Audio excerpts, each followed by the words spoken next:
Hello friends, मैं हूं मिथिलेश कुमार और आपका स्वागत करता हूं उदित फार्मेसी के यूट्यूब चैनल पे। तो कैसे हैं आप लोग?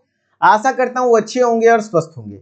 आज के इस वीडियो लेक्चर में मैं आपको ह्यूमन एनाटॉमी एंड फिजियोलॉजी का जो आपका सेकेंड चैप्टर है, structure of cell, components and its function, जिसको कि हम लोग स्टार्ट किए थे। कल के लेक्चर में हमने देखा था कि सेल के बेसिक चीजों के बारे में पढ़े थे। सेल क्या होता है, प्रोकैरियोटिक और यूकैरियोटिक सेल में डिफरेंसेस क्या हैं।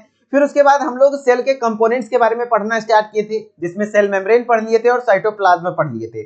आई होप कि आपने इस लेक्चर को देखने से पहले इसके पार्ट 1 को देख रखा होगा, और नहीं भी देखा है तो इस लेक्चर के बाद जरूर वो पार्ट 1 को देख लीजिएगा। आप प्लेलिस्ट सेक्शन में जाएंगे और human anatomy and physiology video lectures के नाम से आपको मिल जाएगा प्लेलिस्ट, जहां की आपको इसके पार्ट 1 दिख जाएंगे, है ना, जहां की आपके इसके बेसिक चीजें हैं।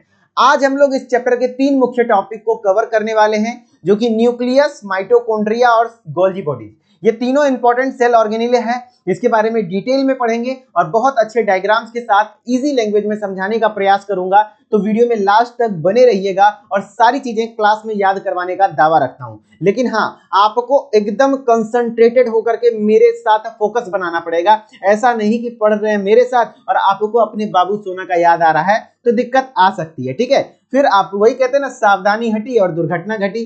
तो सावधानी बिल्कुल नहीं हटनी चाहिए, एकदम मेरे और फोकस कर लीजिए। कुछ देर के लिए अपना बाबू सोना, जादू टोना जो भी मानना है मुझे मान लीजिए। मैं दावा करता हूं कि हर एक चीज, हर एक पॉइंट, हर एक वर्ड आपको समझ में आएगा।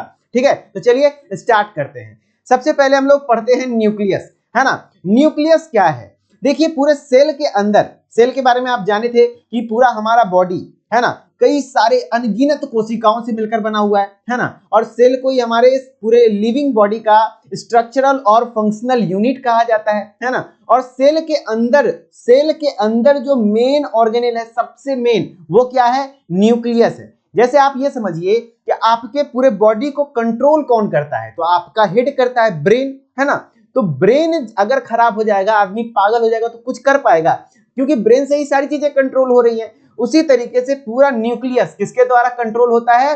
सॉरी, पूरा सेल किसके द्वारा कंट्रोल होता है? तो न्यूक्लियस के द्वारा। और इसे हिंदी में हम लोग केंद्रक कहते हैं, है ना।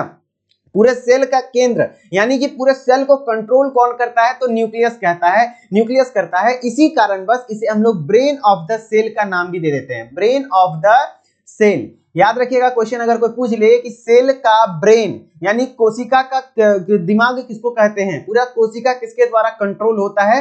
तो न्यूक्लियस के द्वारा कंट्रोल होता है ना। अब बात कर लेते हैं कि न्यूक्लियस कैसा होता है, क्या कुछ होता है, थोड़ा दिखने में कैसा आता है, वो चीजें हैं। जैसे कि आपको एक डायग्राम मैंने कल दिखाया था, आगे मैंने रखा है, वो डायग्राम लेते हैं, है ना। उस डायग्राम के बारे में यहाँ पर अभी नहीं है फिलहाल, लेकिन आपको मैंने बताया था कि एक सेल है, जैसे है सेल, उसके अंदर क्या होता है? न्यूक्लियस होता है ना। अब उसी न्यूक्लियस के बारे में पढ़े वाले हैं, और ये न्यूक्लियस किस शेप का था? तो स्फेरिकल शेप का होता है ना। जैसे कि फुटबॉल का आकार होता है ना, वो स्फेरिकल वैसा होता है। तो ये कह रहा है nucleus is a spherical shaped organelle that is present in all eukaryotic cell. जितने भी यूकैरियोटिक सेल हैं उसमें वेल डेवलप्ड न्यूक्लियस होता है। जब आप प्रोकैरियोटिक और यूकैरियोटिक सेल में डिफरेंस देख रहे थे, तो वहां पर मेजर डिफरेंस ही आपने पढ़ा था, नाम से पता चल जाता था। प्रोकैरियोटिक, कैरियोन वर्ड का मतलब होता है न्यूक्लियस, यानी प्रिमिटिव न्यूक्लियस। प्रिमिटिव न्यूक्लियस कहने का मतलब है कि अच्छे तरीके से वेल मेम्ब्रेन बाउंड न्यूक्लियस नहीं पाया जाता था। किसमें आप बताइए? प्रोकैरियोटिक सेल में। इसलिए कहते हैं प्रोकैरियोटिक सेल में न्यूक्लियस नहीं होता है, न्यूक्लियस की जगह न्यूक्लियोइड होता है। लेकिन अगर हम लोग बात कर लेते हैं यूकैरियोटिक सेल की, यू मतलब होता है ट्रू, कैरियो वर्ड का मतलब होता है न्यूक्लियस, यानी true nucleus, well developed nucleus, अच्छे तरीके से मेम्ब्रेन से घिरा हुआ आपका जो न्यूक्लियस है वो यूकैरियोटिक सेल में पाया जाता है। ठीक है, अब ये जो न्यूक्लियस है, कई बार न्यूक्लियस के बारे में एमसीक्यू तो आते ही हैं, और न्यूक्लियस पर आपको क्वेश्चन लिखने आ जाता है ना। शॉर्ट नोट्स में आपको आ जाएगा 3 मार्क्स क्वेश्चन या 5 मार्क्स में, तो आपको लिखना किस प्रकार से? तो इसी प्रकार से आप लिखेंगे।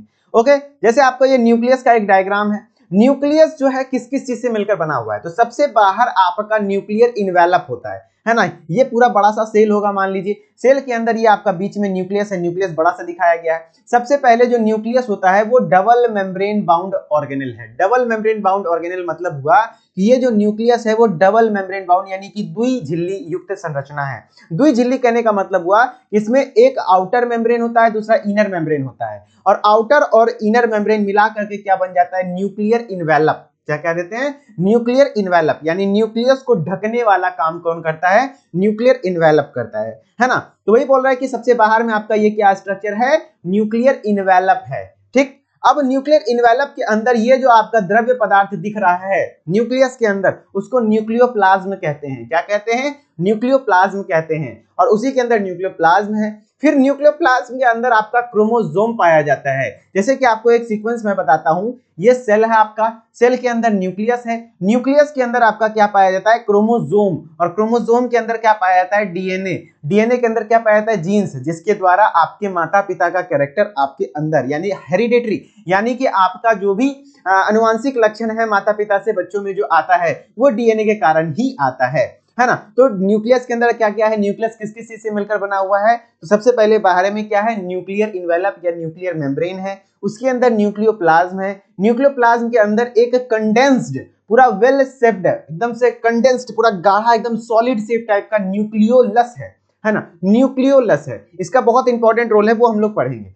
तो वही चीजें बोल रहा है कि the structure of nucleus include nuclear membrane, जो कि डबल मेम्ब्रेन होता है, आउटर एंड इनर होता है, और इसी को हम लोग न्यूक्लियर इन्वेलप भी कह सकते हैं। उसके अंदर क्रोमोसोम होता है, और उसके बाद न्यूक्लियोप्लाज्म होता है अंदर में, और एंड न्यूक्लियोलस होता है। ठीक, चलिए अब है जो न्यूक्लियस। और मैं एक बात बता दूं कि ये क्रोमोसोम जो है ना, जनरली जो सेल के अंदर होता है वो क्रोमैटिन के तौर पे होता है। क्रोमैटिन क्या है, देखिए इस तरीके से धागा के तौर पे अगर रहेगा तो क्रोमैटिन फाइबर कह देंगे, और यही धागा जब पूरे एक तरीके से एकत्रित होकर के कंडेंस्ड हो जाता है, ये क्रोमोसोम का खूबसूरत सा शेप ले लेता है, ऐसा कुछ क्रोमोसोम का अच्छा सा शेप ले लेता है। ठीक है, ये कब होता है, जब ये सेल डिवीजन में जाता है ना, सेल डिवीजन जब आप पढ़ेंगे, कोशिका खुद को डिवाइड करने जाता है, वहां पर प्रोफेज एक स्टेट आता है जहां पर ये सेल क्रोमैटिन फाइबर कंडेंस होकर के क्रोमोसोम का रूप लेता है ना। लेकिन जो जनरली सेल है वो किसमें, उसमें जो क्रोमोसोम है वो किस फॉर्म में होता है, क्रोमैटिन फाइबर के रूप में होता है। ठीक है, चलिए कहता है nucleus is separated from rest of the cell और साइटोप्लाज्म बाय न्यूक्लियर मेम्ब्रेन।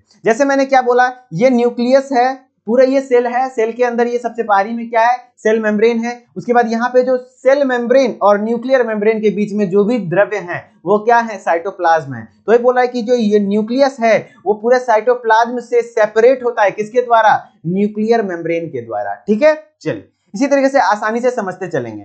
फिर वही स्ट्रक्चर की बात कर रहे हैं, हम लोग पढ़ चुके हैं, देखिए आसानी से समझ में आएगा। The nucleus is made up of nuclear membrane. सही बात है, न्यूक्लियस जो बना हुआ है किससे बना हुआ है, न्यूक्लियर मेम्ब्रेन से बना हुआ है। फिर उसके अंदर न्यूक्लियोप्लाज्म है, फिर उसके अंदर न्यूक्लियोलस है, और उसी के अंदर क्रोमोसोम भी है। न्यूक्लियर मेम्ब्रेन जो है वो बाहर वाला मेम्ब्रेन, ये सेल मेम्ब्रेन जो है ये साइटोप्लाज्म है बीच में, तो साइटोप्लाज्म से सेपरेट करने का काम कौन करता है, न्यूक्लियर मेम्ब्रेन। तो ये बोला nuclear membrane separates the constituent of nucleus from cytoplasm, यानी न्यूक्लियस के कंस्टिट्यूएंट को साइटोप्लाज्म से सेपरेट करने का काम कौन करता है, न्यूक्लियर मेम्ब्रेन करता है। क्वेश्चन इस प्रकार से आ सकता है कि कौन करता है न्यूक्लियस के कंस्टिट्यूएंट को साइटोप्लाज्म से सेपरेट, यानी अलग कौन करता है, तो वो कौन करता है, न्यूक्लियर मेम्ब्रेन करता है। ठीक है, फिर कहता है जो न्यूक्लियर मेम्ब्रेन है उसी को न्यूक्लियर इन्वेलप भी कह सकते हैं। तो जो न्यूक्लियर इन्वेलप है helps to maintain the shape of the nucleus, nucleus के शेप को मेंटेन करने का काम कौन करता है, न्यूक्लियर इन्वेलप करता है। And assist in coordinating flow of molecule into and out of the nucleus through nuclear pore. कहने का मतलब है कि न्यूक्लियस के अंदर कोई मॉलिक्यूल अंदर आएगा या बाहर जाएगा, उसको कंट्रोल करने का काम कौन करता है, न्यूक्लियर इन्वेलप। और न्यूक्लियर इन्वेलप में छोटे छोटे पोर्स होते हैं, छेद होते हैं, ये देखिए पोर्स होते हैं, छोटे छोटे छेद होते हैं, उसी के द्वारा आयन या मॉलिक्यूल का आदान प्रदान होता है। ठीक है, फिर कहता है the nucleus of cell contain, nucleus के अंदर मैं क्या बोल रहा हूं, सेल के अंदर न्यूक्लियस होता है, न्यूक्लियस के अंदर क्रोमोसोम होता है, क्रोमोसोम के अंदर डीएनए होता है, डीएनए के अंदर जीन होता है, और वही जीन हेरिडेट होता है, एक माता पिता से बच्चे में आता है। तो ये बोला nucleus of cell contain DNA, कोई दिक्कत नहीं है, और DNA controls the form of function and growth of cell as it genetic material. जैसा कि आप जान रहे हैं कि डीएनए हमारा जेनेटिक मटेरियल है, तो न्यूक्लियस को पूरा कंट्रोल कौन करता है, इस तरीके से जेनेटिक तौर पे वो डीएनए करता है। ठीक है, चलिए फिर कहते हैं कि nuclear membrane is double layered. मैंने पहले ही बताया कि जो न्यूक्लियर मेम्ब्रेन होता है वो डबल लेयर्ड होता है, एक होता है आउटर मेम्ब्रेन, दूसरा होता है inner membrane. The outer layer of membrane is combined with endoplasmic reticulum. अब जो आपका आउटर मेम्ब्रेन बना होता है वो किससे कंबाइंड होता है, ये एंडोप्लाज्मिक रेटिकुलम नाम का एक सेल ऑर्गेनिल है जो कि आगे पढ़ेंगे, उससे आउटर मेम्ब्रेन बना होता है। ठीक है, पूरे तरीके से, क्योंकि इसी से कंबाइंड होता है। अब कहते हैं कि जो chromosome are present in form of string of DNA and protein molecule called chromatin. मैंने क्या बोला कि जो सेल के अंदर क्रोमोसोम होता है वो किस फॉर्म में होता है, तो क्रोमेटिन फाइबर के रूप में होता है। अब कोई पूछ देगा कि क्रोमेटिन फाइबर और क्रोमोसोम में अंतर क्या है, तो सीधी सीधी बात बोलिएगा कि सर जो क्रोमेटिन होता है वो अनकंडेंस्ड फॉर्म में होता है, एकदम फाइबर धागा के तौर पे होता है, जो किससे किससे मिलकर बना हुआ है, डीएनए प्रोटीन वगैरह से मिलकर बना हुआ है, ठीक है, डीएनए और प्रोटीन मॉलिक्यूल से मिलकर बना हुआ है। लेकिन जब यही चीजें पूरे तरीके से कंडेंस्ड हो जाता है, कंडेंस्ड हो जाता है, तब वो किसका रूप ले लेता है, क्रोमोसोम का रूप ले लेता है, इस प्रकार से दिखता है, ठीक है। तो ये बोला क्रोमोसोम्स आर प्रेजेंट, क्रोमोसोम जो है सेल में किस फॉर्म में प्रेजेंट होता है, क्रोमेटिन में, और क्रोमेटिन किस चीज से मिलकर बना हुआ है, डीएनए और प्रोटीन से, ठीक है, ध्यान रखिएगा। The chromatin is of two types. अब ये जो क्रोमेटिन होता है वो दो टाइप का होता है, एक होता है हेटेरोक्रोमेटिन, दूसरा होता है यूक्रोमेटिन। फंक्शन के बेस पर इसको बांटा गया है। मेनली जो हेटेरोक्रोमेटिन और यूक्रोमेटिन का आपका कंसेप्ट है वो इस प्रकार से है कि ये जो हेटेरोक्रोमेटिन है वो बहुत ज्यादा कंडेंस्ड होता है, जबकि जो यूक्रोमेटिन है वो क्या होता है, लेस कंडेंस्ड होता है। तो ये बोला ये heterochromatin is very condensed and in present in the inactive form, और ये इनएक्टिव फॉर्म में होता है, और they are mostly present adjoining to the nuclear membrane, और ये अक्सर न्यूक्लियर मेम्ब्रेन के आसपास इर्द गिर्द देखने को मिलता है। ऑन अदर हैंड में देखेंगे तो यूक्रोमेटिन इज माइल्ड और लेस कंडेंस्ड, यानी थोड़ा कम कंडेंस्ड होता है यूक्रोमेटिन, ठीक है। ये कुछ है न्यूक्लियस। अब उसके अंदर हम लोग न्यूक्लियोलस की बात कर लेते हैं। तो ये जो आपका न्यूक्लियस है, ये न्यूक्लियस का आउटर मेम्ब्रेन, ये देखिए बाहर वाला आउटर मेम्ब्रेन हो गया, इसके अंदर इनर मेम्ब्रेन हो गया, और मैंने बोल दिया था कि क्रोमेटिन एकदम धागा के तौर पे होता है, देखिए दिख रहा है ना, दिख रहा है ना, और इसमें छोटे छोटे पोर होते हैं जिसको न्यूक्लियर पोर कहते हैं, और ये न्यूक्लियस है। न्यूक्लियस का बाहरी जो घेरता है वो इंडोप्लाज्मिक रेटिकुलम है, जो कि इस प्रकार से दिख रहा है, और इसके अंदर ये क्या है, न्यूक्लियोलस है, जिसके बारे में पढ़ेंगे, और इसका एक इंपॉर्टेंट काम है राइबोसोम का प्रोडक्शन करना। एक बार मैं नर्सिंग का पेपर देख रहा था सीएचओ का, तो उसमें ये क्वेश्चन आया हुआ था कि आप अगर सीएचओ यानी समझ रहे हैं ना, कम्युनिटी हेल्थ ऑफिसर का एग्जाम था, इसमें कि आपको ये क्वेश्चन कई बार आपके बीटीयूपी के एग्जाम वगैरह में भी पूछा गया है, न्यूक्लियोलस का फंक्शन, मेजर फंक्शन क्या है, तो आपका मेजर फंक्शन है राइबोसोम का प्रोडक्शन करना। कहीं कहीं ऐसा बोल जाता है कि न्यूक्लियोलस इनडायरेक्टली पार्टिसिपेट करता है प्रोटीन के सिंथेसिस में। कैसे, तो न्यूक्लियोलस राइबोसोम बना रहा है, और राइबोसोम को प्रोटीन की फैक्ट्री कहते हैं, क्योंकि राइबोसोम प्रोटीन सिंथेसिस करता है। तो जो प्रोटीन का सिंथेसिस तो नहीं कर रहा है डायरेक्टली, लेकिन इनडायरेक्टली काम कर रहा है ना, क्योंकि राइबोसोम तो यही बना रहा है, तो इसका काम, मेजर काम क्या है, राइबोसोम का प्रोडक्शन करना। सॉरी, चलिए देखते हैं। The nucleolus is a solid mass होता है, स्फेरिकल शेप्ड स्ट्रक्चर है, स्फेरिकल शेप्ड स्ट्रक्चर है, फाउंड इनसाइड द न्यूक्लियस, जो कि न्यूक्लियस के अंदर पाया जाता है। और nucleolus plays an indirect role in protein synthesis. ये जो न्यूक्लियोलस है वो बहुत इंपॉर्टेंट रोल प्ले करता है प्रोटीन के सिंथेसिस में, बाय प्रोड्यूसिंग राइबोसोम, समझ रहे ना, इनडायरेक्टली रोल, या देखिए लिख रहा है ना, न्यूक्लियोलस जो है इनडायरेक्टली रोल प्ले करता है प्रोटीन सिंथेसिस में। कैसे, तो आपका राइबोसोम के प्रोडक्शन में। तो आपको क्या कह देगा, न्यूक्लियस का मेजर काम क्या है, राइबोसोम का फॉर्मेशन करना, और राइबोसोम का मेन काम क्या है, प्रोटीन की सिंथेसिस करना। तो इस तरीके से न्यूक्लियोलस हुआ ना प्रोटीन सिंथेसिस में इनडायरेक्टली, है ना, तो इस तरीके से ध्यान रखिएगा। अब फंक्शन पढ़ते हैं न्यूक्लियस का। देखिए इसी प्रकार से आपको एग्जाम में लिखना है, स्ट्रक्चर, फंक्शन सबका। तो कहता है अब इसके अंदर जो क्रोमेटिन है ना, न्यूक्लियस के अंदर क्रोमेटिन है। अब वो chromatin helps in storage of hereditary material which are in the genes in the form of DNA strand. वही बात हुआ कि क्रोमेटिन जो है वो आपका किस फॉर्म में, ये क्या करता है, हेरिडेटरी मटेरियल, जो आपके अनुवांशिक पदार्थ हैं, जो आपके माता पिता के लक्षण जिससे आता है ना आपके आप में, है ना, तो वही चीजें हेरिडेटरी मटेरियल जीन्स के फॉर्म में, डीएनए स्ट्रैंड के फॉर्म में, इस तरीके से डीएनए स्ट्रैंड होता है ना, डबल स्ट्रैंडेड, तो उस फॉर्म में ये स्टोर करता है, ठीक है। फिर कहता है जो nucleolus helps in storage of protein and RNA. ये जो न्यूक्लियोलस था बीच में सॉलिड मास, वो प्रोटीन और आरएनए के स्टोरेज में हेल्पफुल होता है। फिर कहता है the nucleus provide the site for transcription in which messenger RNA is produced for protein synthesis. कहने का मतलब हुआ ये जो न्यूक्लियस है यहाँ पर ट्रांसक्रिप्शन होता है, और ये ट्रांसक्रिप्शन टर्म बहुत इंपॉर्टेंट है, इससे क्वेश्चन बनते हैं। अब ये ट्रांसक्रिप्शन कोई नया टर्म नहीं है, ध्यान से सुनिएगा। डीएनए से एमआरएनए बनने की तकनीक को, एमआरएनए बनने की प्रोसेस को क्या कहते हैं, आपको ट्रांसक्रिप्शन कहते हैं। और ये जो एमआरएनए से फिर प्रोटीन बनता है, एमआरएनए से प्रोटीन बनता है, इसे हम लोग ट्रांसलेशन कहते हैं। ये आपका ट्रांसक्रिप्शन प्रोसेस है, डीएनए से एमआरएनए बनना और एमआरएनए से प्रोटीन बनना ट्रांसलेशन प्रोसेस कहलाता है। ध्यान रखिएगा, क्वेश्चन कई बार पूछे जाते हैं और आपको ये चीजें जानकारी होनी चाहिए कि डीएनए से एमआरएनए बन रहा है तो क्या कहलाता है, ट्रांसक्रिप्शन, और एमआरएनए से अगर प्रोटीन बन रहा है तो उसे हम लोग कहते हैं ट्रांसलेशन। और यदि डीएनए से डीएनए बन रहा है यदि डीएनए से डीएनए बन रहा है तो इसको हम लोग क्या कहते हैं बताइए, रेप्लिकेशन। क्या कहते हैं? रेप्लिकेशन कहते हैं। तो वही बोल रहा है कि जो ट्रांसक्रिप्शन होता है यानी डीएनए से जो एमआरएनए बनता है, मैसेंजर आरएनए है ना, वो फिर एमआरएनए प्रोटीन में सिंथेसिस करता है, वो कहां होता है? न्यूक्लियस के अंदर ही होता है। फिर कहता है nucleus helps in exchange of hereditary molecule that is RNA and DNA between nucleus and rest of the cell.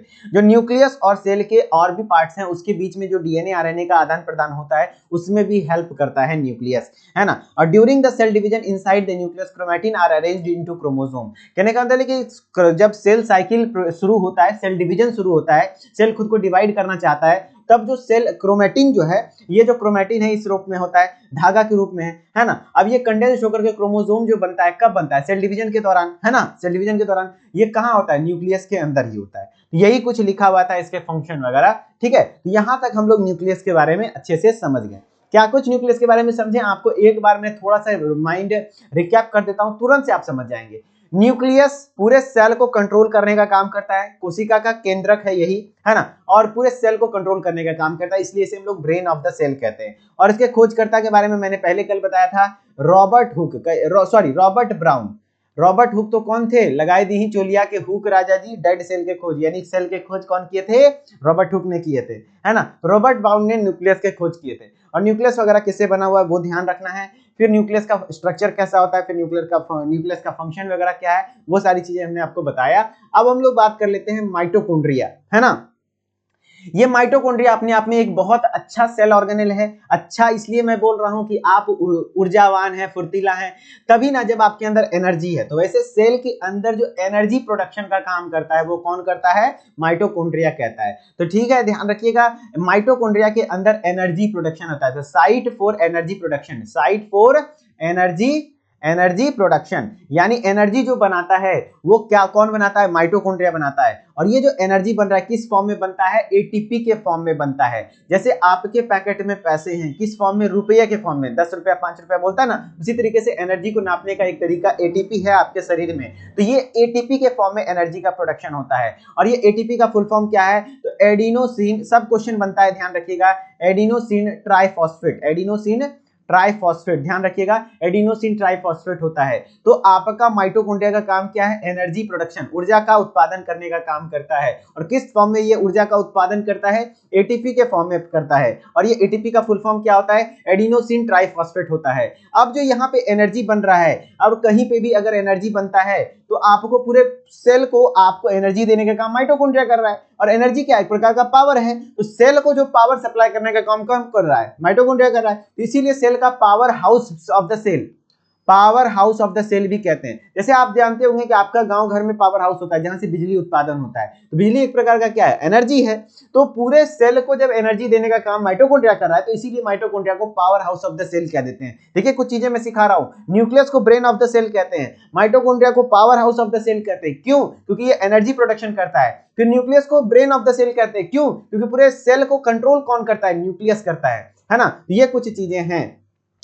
फिर माइटोकॉन्ड्रिया भी एक प्रकार का डबल मेम्ब्रेन सेल ऑर्गेनेल है। डबल मेम्ब्रेन मतलब यहाँ पे भी एक आउटर मेम्ब्रेन होगा, दूसरा इनर मेम्ब्रेन होगा। अब ये इनर मेम्ब्रेन है, फिर बाहर में ये आउटर मेम्ब्रेन है। ये देखिए आउटर मेम्ब्रेन है, इसके अंदर इनर मेम्ब्रेन है। और इनर मेम्ब्रेन का एक खास बात है कि ये इसमें एक फोल्डिंग स्ट्रक्चर होता है। और इस फोल्डिंग स्ट्रक्चर को हम लोग क्या कहते हैं? क्रिस्टे कहते हैं। क्या कहते हैं? क्रिस्टे कहते हैं। और क्रिस्टे में F1 पार्टिकल इस प्रकार से होता है, F0 F1 पार्टिकल, और यही F1 पार्टिकल को ऑक्सीजोम कहते हैं। और यहीं पे एटीपी प्रोडक्शन होता है ना। तो पूछेगा एटीपी का जो निर्माण यानी एनर्जी का जो मेनली प्रोडक्शन होता है एटीपी का, वो कहां होता है? माइटोकॉन्ड्रिया के भी अंदर। तो आप बोलेंगे इनर मेम्ब्रेन यानी क्रिस्टे में। और क्रिस्टे में भी कहां होता है? तो F1 पार्टिकल में होता है, ठीक है। तो और इसके अंदर ये अपना डीएनए खुद का होता है और अपना जेनेटिक मटेरियल भी है, अपना राइबोसोम भी है। इसीलिए mitochondria semi autonomous cell organelle के अंतर्गत आता है। ऑटोनोमस मतलब सेल अपना वैसा ऑर्गेनेल जो कि अपना काम सारा खुद कर सके। और सेमी ऑटोनोमस इसीलिए कहते हैं ना, सेमी मतलब सारा काम तो नहीं कर रहा है कि अपना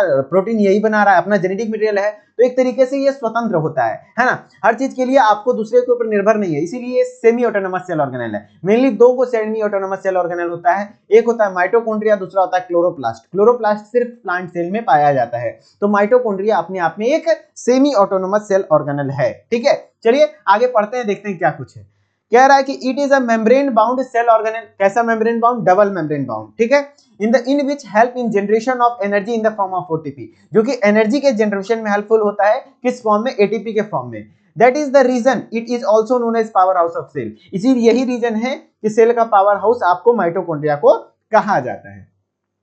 The energy is produced by oxidation of food during cellular respiration। कहने का मतलब है जो एनर्जी बनता है वो सेलुलर रेस्पिरेशन के दौरान बनता है। जैसे आप समझिए, आप रोटी खाते हैं, रोटी में मेनली क्या है? कार्बोहाइड्रेट है। तो कैसे कार्बोहाइड्रेट से आपको एनर्जी मिलता है? क्योंकि आपने सुना होगा कि एनर्जी का जो मेजर सोर्स है वो कार्बोहाइड्रेट होता है, रोटी है, ठीक है। आप रोटी चबाएं, रोटी में क्या है? कार्बोहाइड्रेट है। वो कार्बोहाइड्रेट आपका डाइजेस्ट होता है और फिर एब्जॉर्ब, क्या कार्बोहाइड्रेट के फॉर्म में आपका ब्लड में एब्जॉर्ब हो जाता है? नहीं, कार्बोहाइड्रेट का जो एब्जॉर्बेबल फॉर्म है वो ग्लूकोज है। तो कार्बोहाइड्रेट पहले डाइजेस्ट होकर के ग्लूकोज में कन्वर्ट होता है, फिर वो ग्लूकोज ब्लड में एब्जॉर्ब होता है, फिर वो सेल में जाता है, फिर ग्लूकोज का ग्लाइकोलाइसिस होता है, ग्लूकोज टूट करके पायरुविक एसिड बनता है। देन वो पायरुविक एसिड के बाद वो क्रेब्स साइकिल में एंटर करता है और क्रेब्स साइकिल में एंटर करने के बाद जो वो पायरुविक एसिड है फिर वो ऑक्सीजन की उपस्थिति में एटीपी का निर्माण कर लेता है ना। इस प्रकार से मेनली आप समझिए कि आप कार्बोहाइड्रेट खाएं, डाइजेस्ट होकर ग्लूकोज बना, ग्लूकोज एब्जॉर्ब हुआ, देन वो ग्लूकोज से एटीपी बनता है। तो वही जो ग्लूकोज का ब्रेक डाउन होकर के एटीपी में बनना, वही प्रोसेस सेलुलर रेस्पिरेशन कहलाती है। तो ग्लूकोज जब ऑक्सीजन की उपस्थिति में पूरे तरीके से आपका क्या कहता है? एनर्जी बनाता है, तो वही क्या करता है? Cellular respiration. तो ये बोल रहा है कि ये जो आपका है द एनर्जी इज प्रोड्यूस। कैसे एनर्जी प्रोड्यूस करता है? ऑक्सीडेशन ऑफ फूड, जो आप फूड खाएं उसका ऑक्सीडेशन करता है ड्यूरिंग सेल्यूलर रेस्पिरेशन, ठीक है। It also helps in various processes, और ये जो माइटोकॉन्ड्रिया और भी प्रोसेसेस में हेल्पफुल होता है, जैसे कि cell cycle, cell growth, cell death, cell signalling. Cell cycle में हेल्पफुल होता है, सेल के ग्रोथ में, सेल के डेथ में, सेल को सिग्नल प्रोवाइड करने में, वो सब में होता है। और ये एक प्रकार का डबल मेम्ब्रेन स्ट्रक्चर है, मैंने पहले बता दिया। और जो ये आउटर मेम्ब्रेन होता है उसमें कुछ ट्रांसपोर्ट प्रोटीन होते हैं जो कि हेल्प करता है आयन और एटम्स को ट्रांसपोर्ट कराने में, जबकि इनर मेम्ब्रेन जो है उसमें बहुत ज्यादा इंपॉर्टेंट स्ट्रक्चर है, फिंगर लाइक प्रोजेक्शन होता है। इस प्रकार से देखिए उंगली नुमा संरचना है ना, इसी उंगली नुमा संरचना को आपका एक और नाम दिया जाता है क्रिस्टे। क्या? क्रिस्टे। और क्रिस्टे के अंदर F1 पार्टिकल्स हैं जो कि ऑक्सीजोम कहलाता है, और यहीं पर मेनली एटीपी का निर्माण होता है, ध्यान रखिएगा। फिर कहता है it also has a matrix in which fluid is present. इसी के अंदर मैट्रिक्स भी है। मैट्रिक्स मतलब इसके अंदर जो द्रव्य है वही द्रव्य है, और उसी द्रव्य में कई सारे साइकिल वगैरह होते हैं, जैसे कि क्रेब साइकिल, जिसको हम लोग टीसीए साइकिल के नाम से भी जानते हैं। TCA cycle, try carboxylic acid cycle, है ना, जो कि आपका एक एनर्जी प्रोडक्शन का प्रोसेस होता है ना, वो मैट्रिक्स में पाया जाता है। तो ये कुछ इस प्रकार से आपका माइटोकॉन्ड्रिया रहने वाला है ना। देखिए आप लोग का कमेंट आता है कि सर इसी तरीके से पूरा सिलेबस मुझे पढ़ा दीजिए यूट्यूब पे। तो देखिए यूट्यूब पे सारी चीजें तो आपको मैं कोशिश कर ही रहा हूँ कि धीरे धीरे आपको यूट्यूब पे भी थोड़ा बहुत पढ़ाया जाए, और पर डे मैं एक लेक्चर प्रोवाइड करने का कोशिश करता हूँ। लेकिन यदि आप पढ़ना चाहते हैं अच्छे तरीके से इसी प्रकार से, तो आप हमारे ऐप पर आइए, देन पेड कोर्सेज को ज्वाइन कर लीजिए। बहुत ज्यादा हैवी अमाउंट हम लोग नहीं चार्ज करते हैं, 1000 से 1500 रुपए के बीच में आपको साल भर पढ़ाएंगे, है ना। और कुछ ऑफर वगैरह है तो उस ऑफर को देखते हुए आप कोर्स को ज्वाइन कर लीजिए। वहां पर पूरा सिलेबस बिल्कुल इसी प्रकार से हमारे एक्सपीरियंस फैकल्टी के द्वारा आपको प्रोवाइड किया जा रहा है, और लाइव क्लासेस में भी पूरा सिलेबस प्रोवाइड किया जाएगा। फिर आपको बुक्स वगैरह भी प्रोवाइड किए जाते हैं, बुक्स वगैरह मंगा सकते हैं, नोट्स प्रोवाइड किया जाता है। तो बहुत अच्छे तरीके से पूरा सिलेबस पढ़ने का मौका मिल जाता है ना। वीकली लाइव डाउट सेशन मिल जाता है अभी फिलहाल, जनवरी से डेली लाइव क्लास मिल जाएगा। तो इस प्रकार से आप हमारे साथ कनेक्ट होकर के बहुत अच्छे तरीके से अपने देखिए पढ़िएगा तो आपके पास अपॉर्चुनिटी कभी कम नहीं होगी। बैक तो नहीं लगेगा, वो सही बात है, लेकिन कभी भी जॉब को लेकर के भटकना नहीं पड़ेगा। Always skilled person, knowledgeable person का डिमांड है मेडिकल फील्ड में, लेकिन सिर्फ डिग्री लेकर के अगर आप घूमेंगे तो कोई वैल्यू नहीं देगा, ये मैं लिख के दे सकता हूं, है ना। चाहे आप फार्मेसी कर लीजिए, चाहे वो एमबीबीएस भी कर लेता है, उसका नॉलेज नहीं होता तो कोई वैल्यू नहीं है, ठीक है। तो ये मेडिकल फील्ड है, यहाँ पर थोड़ा सा आपको नॉलेज फिर साथ साथ स्किल दोनों चीजें आपको होनी चाहिए, है ना, अगर आपको अपना करियर सेफ रखना है तो। इसी प्रकार से हम लोग एक और सेल ऑर्गेनेल बात कर लेते हैं, गोल्जी बॉडीज, है ना। ज्यादा जिद नहीं करूंगा, जैसी आपकी इच्छा वैसे पढ़ सकते हैं आप, मैं कोशिश कर रहा हूं कि यूट्यूब पे भी आपको पढ़ाया जाए। फिर है गोल्जी बॉडीज के बारे में। गोल्जी बॉडी एक सेल ऑर्गेनेल है, इसका भी अपने आप में एक महत्व है। ये कई सारे क्या कहते हैं फोल्डेबल मेम्ब्रेन से मिलकर बना होता है। ये जो फोल्डेबल मेम्ब्रेन है इस प्रकार से ये कई सारे फोल्डेबल मेम्ब्रेन से मिलकर बना हुआ है ना। इस फोल्डेबल मेम्ब्रेन का नाम क्या होता है? सिस्टर्नी होता है ना। जैसे देखिए ये इस प्रकार से ये अरेंज्ड होता है, जैसे एक सिक्के के ऊपर कॉइन स्टैकिंग रूप में होता है। एक सिक्के के ऊपर एक सिक्के, एक सिक्के के ऊपर एक सिक्के को रख लीजिए, तो उस प्रकार का ये स्ट्रक्चर कुछ देखने को मिलता है। और ये सिस्टेडिन के अंदर जो खाली स्पेस है इसे हम लोग ल्यूमेन कहते हैं। क्या कहते हैं? ल्यूमेन कहते हैं। और ये पूरे गोल्जी एपरेटस का दो फेज होता है, एक होता है सिस फेज, दूसरा होता है ट्रांस फेज। क्या होता है? सिस फेज और ट्रांस फेज। सिस फेज से क्या होता है? आगे वाला हिस्सा है जहां से कि कोई भी ट्रांसपोर्टिंग वेसिकल आया उसको कंप्लीट पैकेजिंग करके ट्रांस फेज से निकाल दिया जाता है। मतलब कहने का अर्थ है कि ये जो गोल्जी बॉडीज का मेनली काम क्या है? पैकेजिंग करने का काम करता है। जैसे आप समझ लीजिए कि आपके दोस्त की शादी है, दोस्त की शादी में आपको देना है गिफ्ट, लेकिन आपके पास बहुत ज्यादा पैसे नहीं है। आप मान महंगा हीरे का अंगूठी अगर गिफ्ट करेंगे तो आप उसे पैक करवाएंगे? नहीं। लेकिन आप 100-200 का कोई सामान देंगे तो बहुत भयंकर पैक करवाएंगे ताकि बाहर से अच्छा दिखे। तो समझ लीजिए क्योंकि हम लोग गरीब क्लास के कैटेगरी में हैं तो हम लोग 100-200 का ही गिफ्ट देते हैं, तो उसे पैकेजिंग करवाते हैं। पैकेजिंग करने के लिए हम लोग पैक करने के लिए एक भैया के पास जाते हैं, है ना, गिफ्ट वाले भैया के पास, बोलते हैं उसे पैक कर दीजिए। तो वो पैकेजिंग करने का काम जो है ना वो गोल्जी बॉडी सेल में करता है। कोई भी वेसिकल है, कोई भी चीजें हैं, उसको पैकेज करने का काम, सही तरीके से उसको पैक करने का काम आपका गोल्जी बॉडी करता है ना। तो वही चीजें हैं।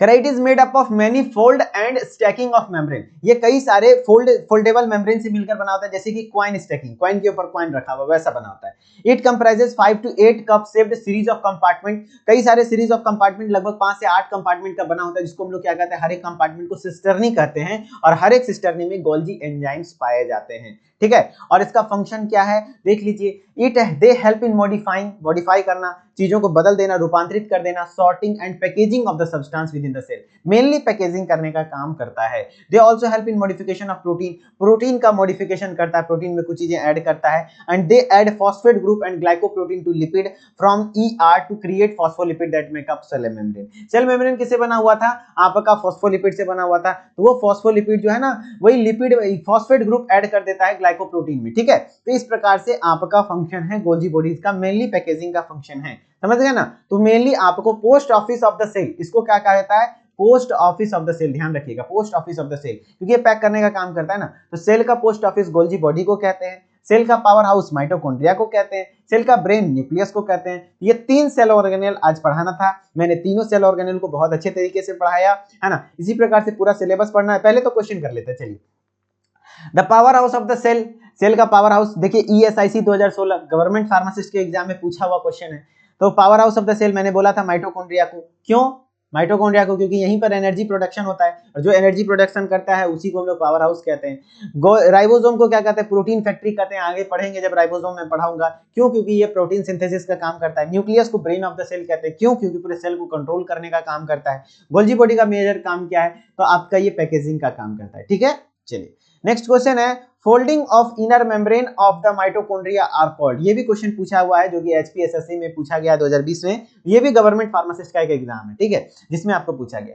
अब माइटोकॉन्ड्रिया के इनर मेम्ब्रेन में ये इस प्रकार से कुछ फोल्डेबल स्ट्रक्चर्स थे। इस फोल्डेबल स्ट्रक्चर का नाम मैंने आपको बताया था, क्या कहलाता है? क्रिस्टे कहलाता है। आंसर क्रिस्टे हो जाएगा। तो कुछ इस प्रकार से क्वेश्चन थे। अब यदि यही पूरा सिलेबस आपको पढ़ना है तो आप हमारे कोर्स को ज्वाइन कर सकते हैं, जहां की डी फार्मा फर्स्ट ईयर है। बिल्कुल इसी प्रकार से जैसे ही आप कोर्स परचेज करेंगे रिकॉर्डेड क्लासेस पूरे सिलेबस का मिल जाएगा और वीकली लाइव डाउट सेशन अभी फिलहाल आपको मिलता है। जो भी आपको दिक्कत होती है, आप मैं डायरेक्टली लाइव आता हूं, आप अपने डायरेक्टली मुझसे बात कर पाएंगे वहां पर और जो भी समस्या होगी आप सॉल्व कर पाएंगे। और जनवरी से डेली लाइव क्लास के थ्रू पूरा सिलेबस करवाया जाएगा, यानी कि एक बार रिकॉर्डेड से पूरा सिलेबस, फिर लाइव क्लासेस से पूरा सिलेबस पढ़ाया जाएगा एग्जाम तक। ई बुक PDF नोट्स मिल जाएगा, चैप्टर वाइज एक्सरसाइज मिल जाएगा, जिससे कि आपको हर एक चैप्टर का एक आइडिया लग जाएगा किस प्रकार से क्वेश्चन आपको एग्जाम में पूछे जाते हैं। Chapter wise test, live chat, bilingually जैसे यहाँ पर पढ़ाया जा रहा है वैसे ही पढ़ाया जाएगा पांचों सब्जेक्ट का। और यदि आप बुक मंगवाना चाहते हैं और खोज रहे हैं कुछ एग्जाम ओरिएंटेड बुक, तो इस प्रकार से पतली पतली किताब हम लोगों ने तैयार किया है, जो कि हमारे द्वारा एग्जाम प्रिपरेशन गाइड के नाम से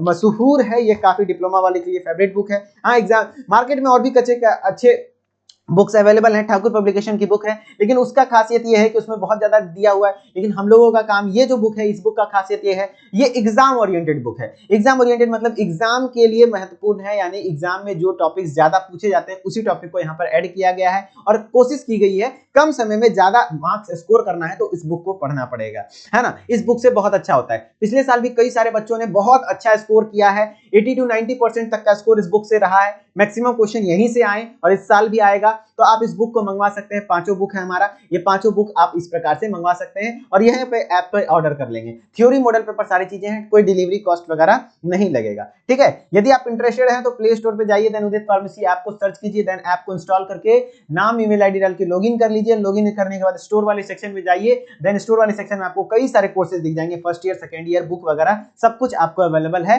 जिसको कि आप क्या कहते हैं परचेज कर सकते हैं। और सब कोई बहुत ज्यादा प्राइस वगैरह नहीं है, 1000-1500 में सब कुछ अवेलेबल है यहाँ पर। जो कि आपको अगर किसी प्रकार का कोई डाउट है और भी जानकारी चाहिए कोर्सेज के बारे में तो आप इस नंबर पे कॉल कर सकते हैं सुबह 8 लेकर के शाम के 6 बजे तक। ठीक है, तो चलिए, आई होप कि आज का लेक्चर आपको समझ में आया होगा। यदि समझ में आया तो एक प्यारा सा लवली सा कमेंट जरूर कर दीजिएगा, क्योंकि आपका एक एक कमेंट मैं पढ़ता हूं, मुझे अच्छा लगता है पढ़ना, है ना, क्योंकि आप लोगों का क्या रिस्पांस है। और जो भी दिक्कत होती है आप लोग हमारे साथ साझा करिए, मैं जरूर कोशिश करूंगा कि आपके हर एक डाउट को क्लियर किया जाए। और इसी प्रकार से आप लोग पढ़ते रहिए, अगर पढ़ेंगे तो जरूर भविष्य अच्छा होगा, है ना। लेकिन हाँ, पढ़ना पड़ेगा, थोड़ा सा अच्छे से नॉलेज गेन करना पड़ेगा। ठीक है, चलिए मिलते हैं नेक्स्ट वीडियो में, तब तक के लिए धन्यवाद। Okay, bye bye.